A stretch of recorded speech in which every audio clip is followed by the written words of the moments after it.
Continuando o nosso estudo do livro Obsessão e Suas Máscaras, da doutora Marlene Nobre. Hoje, uma tentativa de classificação. Os espíritos imperfeitos ainda predominam na população, encarnada e desencarnada do planeta que habitamos, em torno de 3/4 do total, determinando a sua condição de inferioridade física e moral, e reduzindo os processos de intercâmbio a conturbadas expressões do mediunismo primário, onde obsessões prevalecem desde as simbioses generalizadas dos primórdios até os complexos vampirismos do presente. O benfeitor espiritual Emmanuel esclarece que existem mais de 20 bilhões de almas desencarnadas, errantes e conscientes em torno da Terra, sendo que a maioria delas ainda necessita do impositivo da reencarnação. Isso está escrito no livro Roteiro, Revelação de Emmanuel.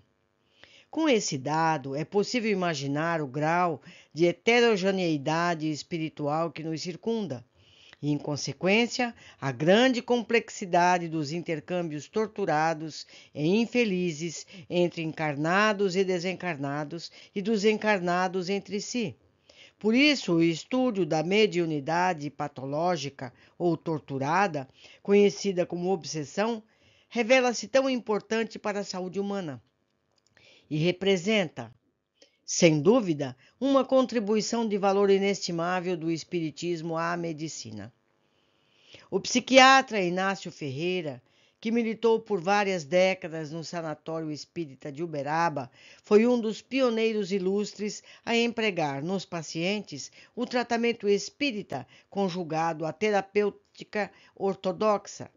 Para tanto, cercou-se de médiuns abnegados, como Dona Maria Modesto Cravo, obtendo excelentes resultados.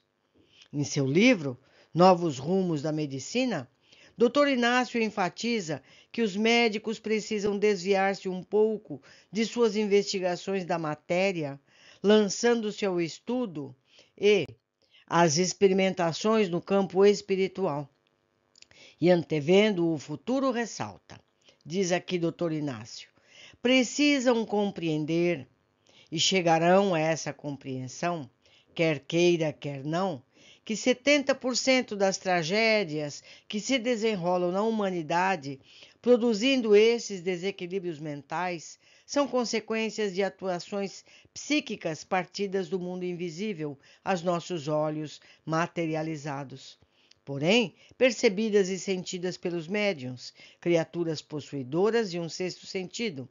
Isso está escrito em Novos Rumos da Medicina, no seu volume 1. No Brasil, antes do Dr. Inácio Ferreira, já havia se lançado a voz do grande pioneiro da medicina, do espírito e também unificador do movimento espírita, o venerável Dr. Adolfo Bezerra de Menezes, através da sua obra A Loucura sobre Novo Prisma, chamando a atenção para a urgência de uma nova classificação das doenças mentais, tendo em vista a necessidade de se levar em consideração o flagelo da obsessão, posição essa que ele renova como espírito através do médium Chico Xavier. Isso está no livro Lições de Sabedoria, no seu capítulo 10. Segundo a definição clássica de Allan Kardec, em O Livro dos Médiuns, obsessão é o domínio de alguns espíritos logram adquirir sobre certas pessoas. Os espíritos inferiores procuram impor constrangimentos à vontade do dominado. De acordo com o grau desse constrangimento e a natureza dos efeitos que produz, podemos ter obsessão simples, fascinação, subjugação, conforme a conhecida classificação do mestre de Lyon em O Livro dos Médiuns. Dirigida especialmente aos medianeiros para alertá-los quanto aos escolhos no exercício da mediunidade. Na obsessão simples, a criatura é perseguida com tenacidade por um determinado espírito do qual não consegue desembaraçar-se. Pode ser física, enquanto os espíritos Produzem espontaneamente manifestações ruidosas, persistentes, através de pancadas, ruídos, transportes de objetos, combustão espontânea e etc. A fascinação é uma ilusão produzida pela ação direta do espírito sobre o pensamento do médium, que, de certa maneira, lhe paralisa o raciocínio relativamente às comunicações. Esse tipo de mediunidade tem consequências muito graves, porque o médium não acredita que esteja sendo enganado. É capaz de escrever coisas absurdas ou ser compelido a situações ridículas sem se dar conta do embuste em que está envolvido. Nesse caso, o obsessor tem a arte da dissimulação. É astuto, ardiloso, profundamente hipócrita. Fala de virtudes, invoca nomes veneráveis, mas sempre deixa transparecer atitudes e conceitos mesquinhos que revelam a sua natureza inferior.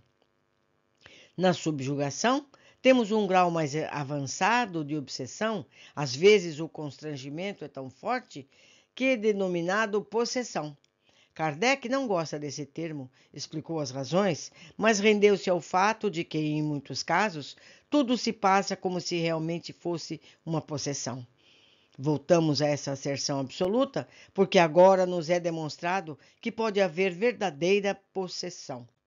Isto é, substituição, posto que parcial de um espírito errante a um encarnado. Isso está em Livro dos Médiuns, na parte que trata da obsessão. Edith Fiore engloba todos os casos de obsessão sobre uma única classificação: possessão. Descobri duas categorias principais de condições ou comportamentos que resultam em possessão.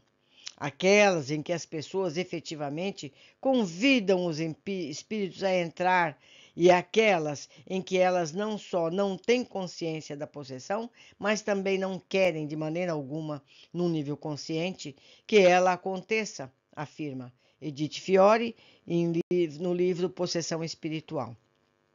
O Espiritismo, porém, ensina muito mais, que a obsessão apresenta caracteres muito diferentes, que vão desde a influência simples moral, sem perceptíveis sinais exteriores, até a perturbação completa do organismo e das faculdades mentais, diz Allan Kardec em A Gênese.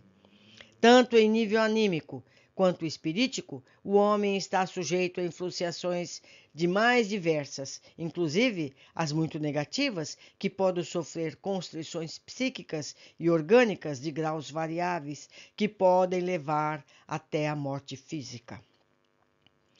Meus amigos, eu lembro sempre as palavras de Jesus: orai e vigiai. Nós temos que estar sempre alertas. Estes pensamentos são meus? Essas atitudes são minhas? A minha personalidade aceita esse tipo de comportamento? Foi assim que eu aprendi?